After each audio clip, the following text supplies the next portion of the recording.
This is the Global Podcast Network, where executives and professionals connect, share, and inspire.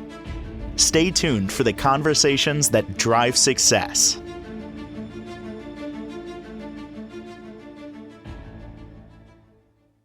Welcome back, everybody. You know, many of us are uncomfortable recognizing that we're leaders. And some may say, well, I'm not a leader. I work for a company. No, you are a leader. You are leading your life. And we all have a story. All of us have a story. There's a story in everything. You go pick up a cup of coffee. There's actually a little story there, how that went, who you interacted with.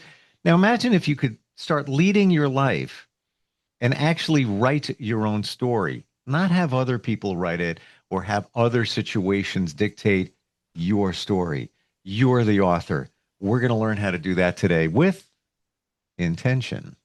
He is the man behind an international coaching platform. It's amazing, called Intentional Achievements. And it's so great to have him back with us, Joe Price, on the program today. How are you doing today? I'm doing great, Steve. Thanks for the continued discussions and enthusiasm about what we do. This is important stuff that we're dealing with here today. It's our lives, and many of us get stuck in a victim mentality or addicted to suffering, but we don't realize that we are leaders and we have the ability to truly write the story, how it's going to go from this point forward. Why don't we pick up from where we left off last time we got together and move from that point? Yeah, sure. And the question that I ask is this: what would change in your life if you stopped managing your days and started designing your direction? Whether it's your personal life, your relationships, your leadership, your business, the principles are basically the same. And what we started to talk about last time is not managing our life, but choosing the life that we want. And today the concept is, how do we do that? Right? The first thing that we have to think about is, what would change if you took control? This is very interesting when you look at this based on what we were talking about before, leadership. I'm seeing now, Joe, that many of us are managing our lives. I'm a manager of my own life. Correct. Doesn't mean you own it. Right. If you're managing a company, doesn't mean you own the company. You're just managing the company for someone else. Now, take Correct. that to your life. If you're managing, like you just said, what if you could change from managing it to truly leading your life, i.e., owning it? Yeah. Never even looked at it that way, but many of us we're managing. We're managing. Right. We're moving it forward, but we're not leading. Yeah. And so let's define for you and I and the people listening, what's the difference between leading and managing, Please. right? Because we use those terms, but sometimes we don't really understand what they actually mean. So what is a leader, and how do we live, how do we lead our lives? Well, the first part of leadership is inspiring, starting with ourselves, inspiring ourselves in what we want and where we want to go, right? Instead of just managing our day-to-day life and reacting to what's going on and making sure our schedule works and making sure that things are happening the way that they're supposed to happen, right? One of the class members in one of my programs said it this way: managers worry about doing things right. Leaders worry about doing the right thing. And of course, as we manage our lives, we want to do things right. Apply that to our lives now. If we flip it over to the leadership side, doing the right thing. What about, can you give an example of our lives, daily life, and how that looks for somebody managing their life to make sure they do it right as opposed to leadership in doing the right thing? Yeah, sure. So we wake up and the first thing that we do is check our schedule and see what we have going that day, right? And then the day starts and we start reacting to the things that happen to us during the day. So maybe we had a priority to-do list of what we wanted to accomplish. Something comes up that distracts us from that list.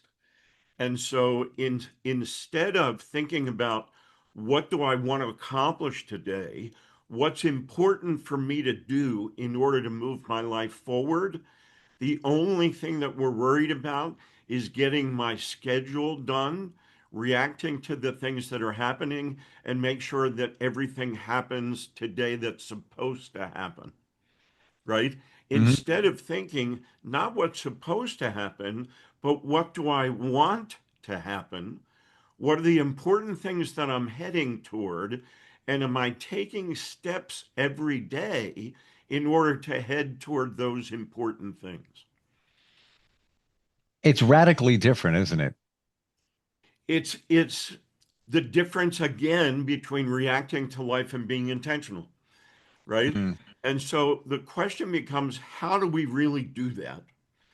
And if you remember when we first started, we talked about the intentional success system, which know it, plan it, and be it, right? Yep. Well, in order for us to be intentional, we have to know our purpose, the why behind what we do. We have to know our values that define how we live and lead. They're sort of like the guideposts along the way. And three, what's my vision? What's the picture of where I'm going and who I'm becoming? Right? So Mm. let me go back and touch each one of those. In purpose, for example, in our intentional life program, we talk about purpose empowered life and a purpose decisive life. A purpose decisive life asks this question: when I make a decision, am I making it with a reason and on purpose, or am I reacting to something that just happened to me? Every decision that you and I make, and we make thousands of them during the day, right? Mostly unconscious and mostly without a purpose. If we change that one thing and before we made a decision said, why am I doing this? What's the reason? What's the outcome that I'm looking for when I make this decision? I would bet that more than 70% of the decisions that a person would make would change immediately. Wow. It's almost like put it through the purpose filter first. Correct, right? Mm. Now, the second part of that is my purpose empowered life, which is answering the question, why am I here? Right? Is this all there is? So the purpose decisive life helps you make purpose centered decisions every single day. The purpose empowered life asks this question: is what I'm doing today helping me become the person I want to become? My friends and I try to lead using that. And these are, we're part of a men's group. It's a community service leadership. We support each other, but we make commitments on a weekly basis. And just what you said, if those commitments don't align with your purpose or your higher purpose, then you're not doing it right. They all should Correct. be leading up to that. Absolutely right. Now, let me put the second filter in. So let's say that I am making a decision that helps me get closer to who I'm becoming. How do I filter those decisions and make sure they're in alignment with actually who I am as a person? And that's the values filter, right? So this decision I'm about to make is in an alignment with the value system that I hold. And what we teach in the Intentional Life program is Most of us have unconscious values that we hold. And because they're unconscious, we don't make our intentional decisions based on them, right? And Mm. I believe that we make value-based decisions every day. But because we haven't consciously decided what our values are, we can't be intentional about doing that. I was wondering how that was going to come forward because if we're subconsciously putting it through the value filter that's within our subconscious, that it might not be the right one because we haven't really intentionally decided what our values are. How do you Absolutely do correct. that? Do you just think about it deeply and make a list of what aligns with you? You can start doing that. We have in our program what I call the values finding exercise. And it takes you through a systematic process to help you determine what your values are. For example, we start with a potential list of 175 values. Wow. Now we can't live our life based on 175 values, right?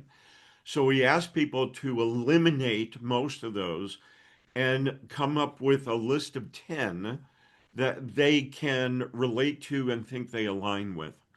But even in 10, we can't consciously and intentionally make value-based decisions based on 10 values. And so we take people through a process of asking questions and narrowing down that list of 10 down to five. And then we put them through another set of exercises that narrow that list down to three. And we say, okay, we can be intentional and live the value-based life if we can consciously and intentionally identify the three values that are most important to us. Personal question coming for Joe. Yes. What would you say are those three values for you at this moment? Okay. So for me, I went through the process and I actually came up with what I call my dream values. It's an acronym for the word dream, and they actually are the same values for my company, for intentional achievements. So the D is the biggest value for me, which is discovery. And what is the value of discovery? I believe that I can't speak into somebody else's life and tell them what they need to do because I'm not them. My job is to help them discover what works for them. And so my skill in discovery is questioning, to where I ask a series of questions to help a person have that aha moment, that discovery moment where they go, I got that. This is now my own. I can use that and go live a more intentional life. So, Mm. discovery is my first one. The R is respect. And respect is an interesting word because we use it a lot, but we don't really understand what it means most of the time. And what I mean by respect is every single person has a value, and we can learn something from every person we come in contact with. And so if we have that mentality to say, I want to learn from you, you have value for my life, what can I learn? That shows a level of respect to that person that they probably haven't received before. The Wow. E stands for empathy, right? And that is to put myself in the other person's shoes as best I can. Dale Carnegie, as great a human relations specialist as he was, said it's impossible for us to fully put ourselves in somebody else's shoes because we've never lived their life. But empathy says we do our best to put ourselves in that person's shoes in order to try our best to understand where they're coming from and then align our thinking based on where that person is coming from and where I'm coming from. Beautiful. The A is a Greek word, arete, and it's a combination of excellence and wisdom. So we talk about the fact that we can learn a lot, but are we using that learning to become more wise every day and make good, intentional, common sense decisions. And then the M in my value system is to make a difference. So my job is to make a positive difference. One of my key values, make a positive difference in each person's life that I come in contact with, and add value above whatever we're talking about. And so that's the dream values that drive my life. Thanks for sharing that. And that was more than three. Do we need to have more than three? Can we center on starting with three? We can start with three, we can go to five, but if we do more than that, how do we make value-based decisions based on five Too or much based information. on 10, right? Yeah. It's difficult, and you're going to have to prioritize some of those values sometimes, right? So, for example, if my key value is discovery, and my job is to make a difference in somebody's life, but they're not accepting my questioning in order to discover it themselves, do I speak into that person's life in order to make that positive difference? So now I've got to weigh my two values and prioritize one of them to determine how I'm going to act. Now, you've obviously figured out what your purpose or higher purpose is long ago. This is it. It truly is. Right? Yeah. But it didn't come overnight, I'm sure. You've revealed that you worked in the corporate world at some point and that's what got you here. What if somebody just can't figure it out? They don't even have a clue of what their purpose is, their why. Why are they here? Yeah. It's an interesting question. I'll give you two answers. One, in our programs, we have, like our values finding exercise, we have a purpose finding exercise in which we take people through a series of processes to help them determine what their purpose actually is. The second part of that question really is important because what a lot of people do is they combine their purpose with what I call the vehicle that they use to accomplish that purpose. And let me explain to you what I mean. I started out in the clergy, right? And I went from the clergy to a salesperson, just selling doors and Kirby vacuum cleaners and everything else, trying to find myself. And then I found Dale Carnegie and I had a career in Dale Carnegie. Then was asked to go into commercial real estate, and I went into commercial real estate, had a successful career in commercial real estate, came back into Carnegie, and then started customized training solutions and intentional achievements. Now, somebody might say, well, you had so many different purposes in your life. And I say, no. When I look back on all of those professions and careers, there was a consistent purpose through all of them. The purpose didn't change. The vehicle for me to accomplish that purpose changed. And so I had a woman in one of my classes who was teaching a class for women of how to appreciate their inner and outer beauty. And it was very successful. She felt very fulfilled in her purpose. And then all of a sudden she had a car accident. She had some physical and emotional problems as a result of that accident and wasn't able to teach the class anymore. When I met her, she was in the dumps because she felt like she couldn't fulfill her purpose anymore. And what I helped her explain was the class was the vehicle for her to accomplish her purpose. She could choose a different vehicle. She Mm. could fulfill her purpose by standing in the grocery line and holding a conversation with a woman. She could do virtual classes. She could do a variety of different things as the vehicle, but her purpose remained the same. That shift in her made a huge difference in her life. I completely understand and relate to this. It was 20 years ago, halfway through my career. I had done radio and things changed where I was. And it was a mutual departure. They were on a different direction, didn't align with my values. Mm. And I'll be honest, they were going in a rude and crude radio direction. I don't do that. Yeah. So I said, you know what? I want to help people. So I started looking for jobs at a hospital, director of external affairs, public relations within a charity. And I didn't even know if I was qualified, but I was looking there because I wanted to help people until one day somebody said to me, don't you realize what you're doing within broadcast? You are doing that. You're connecting people, you're making a difference. And then I was like, oh, whoa. Absolutely. And then I jumped back into it and haven't Yeah. stopped since. Right. It was a refocus for a moment. But sometimes, like you were doing, essentially, you were doing the same thing, but you were doing it in different vehicles. And my Absolutely true. vehicle has always been the same. I got out of the car, was going to get into another vehicle, and then I went back into the car I was driving anyway. Yeah. And so I challenge all of our listeners to really focus on that area and say to themselves, what's my purpose? Have I decided what that is, or have I found out what that is?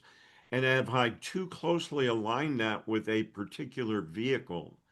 And should I separate those and really decide where I want to go and how I want to lead my life and who I want to become based on that purpose, not based on that vehicle? And we're blessed to have figured out our purpose, but many haven't yet. And I know them. I speak with them. People I'm connected to. Is that the majority of us, or to a large degree? Not really sure what our true purpose is. Yeah. I believe that everyone asks the question, but only a minority of us are willing to do the work to answer it. Hmm. Wow. Well, sometimes I knew since I was 9 years old, this is what I wanted to do. But sometimes it's not like that, and you have to figure it out. And where you need help, that men's group that I referred to, this is what we talk about, Right. purpose, and we look at each other who haven't figured out their purpose and try to help them see it from different angles, or reach out to somebody like you that can help with. You have so many different programs, information, insight, and there's a fair amount of it is without charge, just so we can better understand this, right? Yeah, it's true. We have a pro membership, which is a free tier of our membership program. And in that, the person, when they sign up, will get 28 topics delivered every 2 weeks that are based on the foundational universal principles on which all of intentionality is built. Wow. And so they will learn all of the specific principles and not just the principles. When you look at the content in the pro membership, you'll see that the universal principle is backed up by scientific, medical, and business research, that the universal principles are true, right? So you get the principle, you get all of the research, and you get the how to develop it into your life in alignment with who you are and who you're becoming, and all of that's for free. How do we get that pro level? What do we click on your website? So if you go to the website, click on the navigation bar membership, and you'll see there the pro membership. There's an explanation for it. And if you click on I want to join, it'll take you to a sign up sheet that'll allow you to join. Beautiful. And the website is what? Intentionalachievements.com. Joe, great talking with you today. It's, many of us are managing our lives, and that may sound okay. Man, it could be okay for some, but Right? that's not the way it Well, should be. here's what I tell people. You could get to a place where your life is good and you're enjoying things, but the question is, where could you be and what your life could be like if you were more intentional about it? As always, I appreciate your insight very much. This all aligns with everything I've been studying, learning, all of it. But you make it easy to understand, and it's all in one platform. And it's easy to digest, and you can eat it, the information as you choose. You don't have to, one big meal. You can do a few little meals at a time. How do you eat an elephant? One bite at a time, right? Exactly right. All right. Appreciate it. We'll catch up soon. Thank you so much, Dave. Appreciate it. Thank you. We'll be right back. Bye now. This is the Global Podcast Network, where executives and professionals connect, share, and inspire. Stay tuned for the conversations that drive success.